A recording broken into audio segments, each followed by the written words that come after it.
Okay, everybody's been talking about it and we want to know the facts. What exactly is private lending? More specifically, private mortgage-backed lending. We're going to take a few slides here. We're just going to overview the facts and how it can benefit you and why you should know about private lending as an investment option, since most people are not even aware that this is an option for them to get high returns without the risks or any volatility. So before we get started, let's think on this. How do banks make money?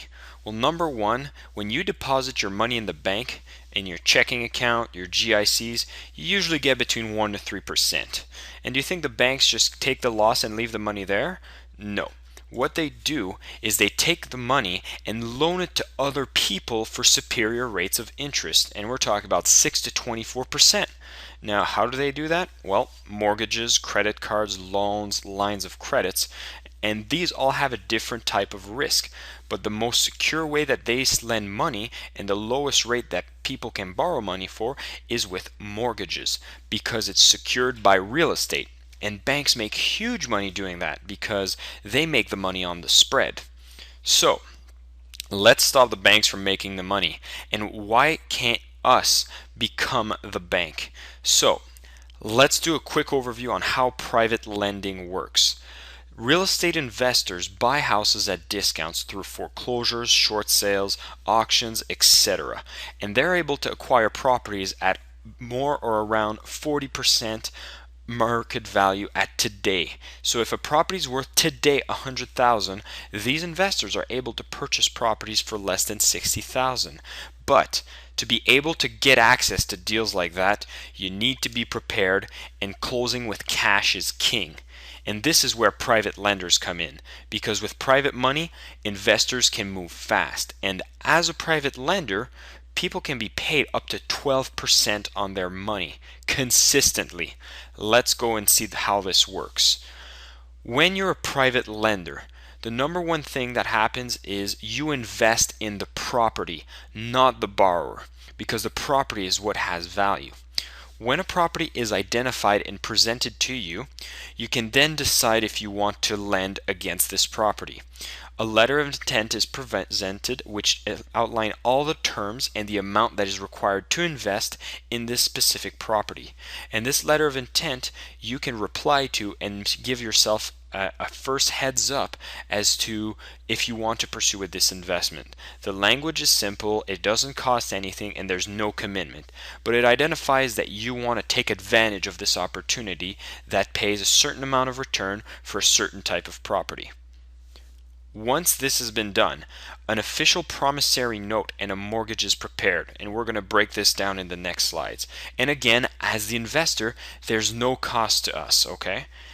When the money is sent, it's not sent directly to the real estate investor.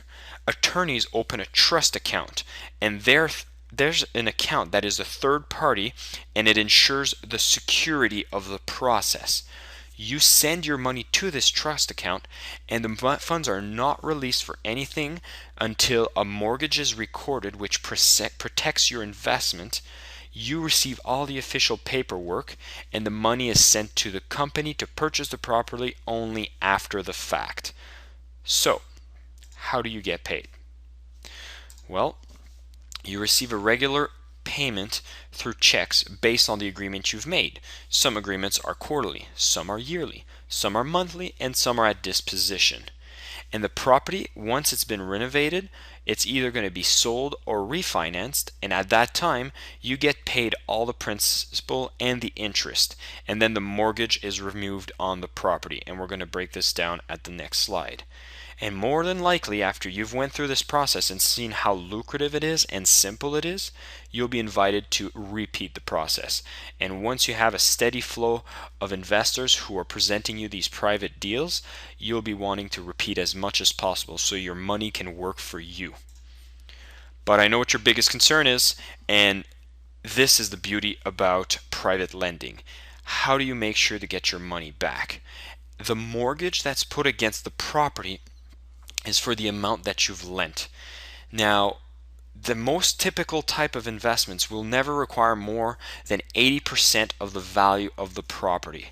What this means for you is if you're loaning against a property worth 100,000, you would not loan more than 80,000. The investor has his $20,000 profit budgeted within the borrowed amount, and if the investor doesn't pay you back exactly what was promised, you can take over the property and make that $20,000 profit. There's no other investment tool that can give you that kind of security behind it.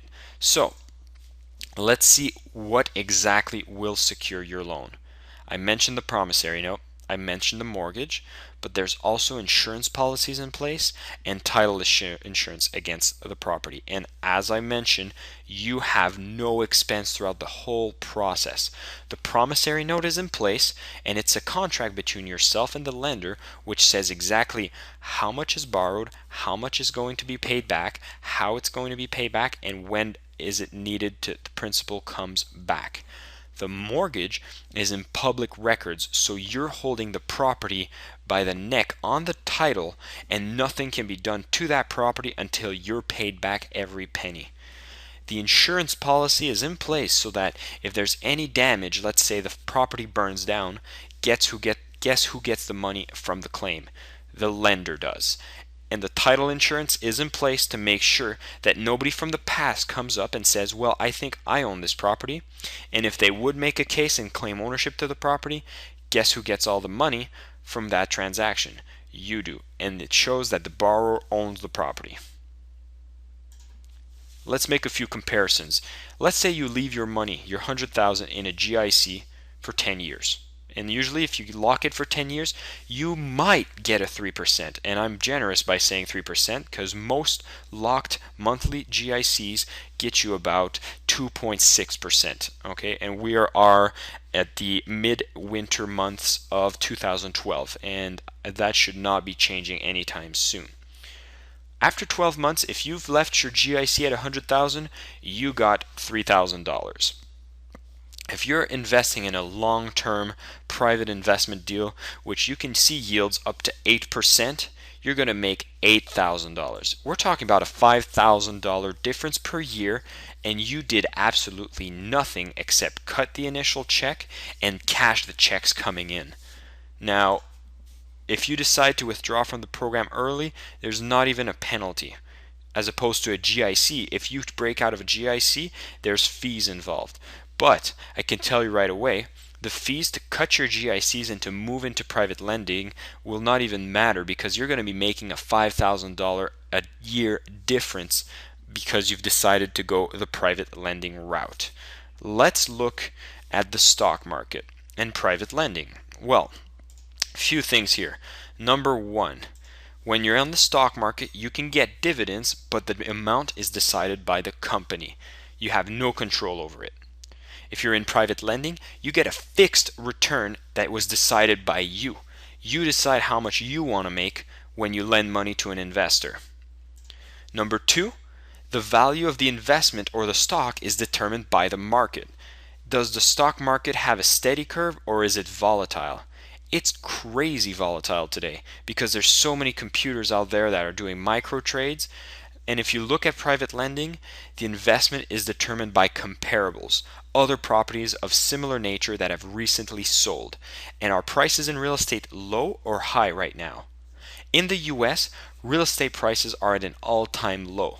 Do we see the market recovering or do we see prices drop more? Well, all the signs have been starting to look more positive, and if the prices are already low, it doesn't get much more low. And if the property values go up, the security in your investment becomes bigger and bigger, and that's great. Number three, if the company goes Enron, what happens to you?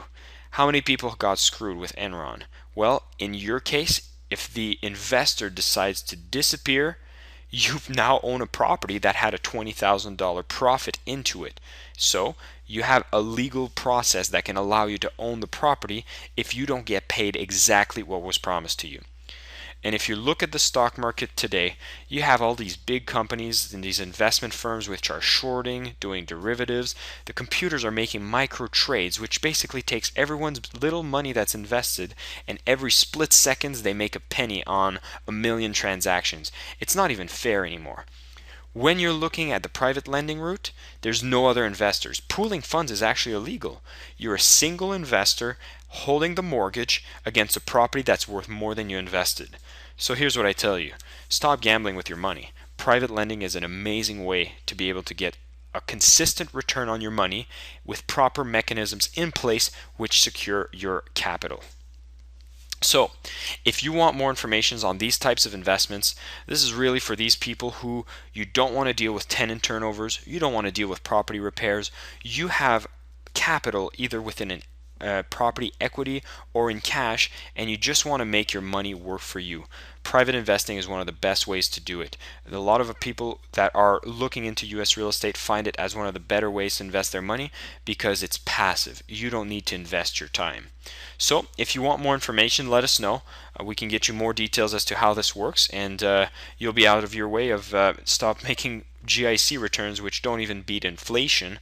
You'll be making at least your money work for you.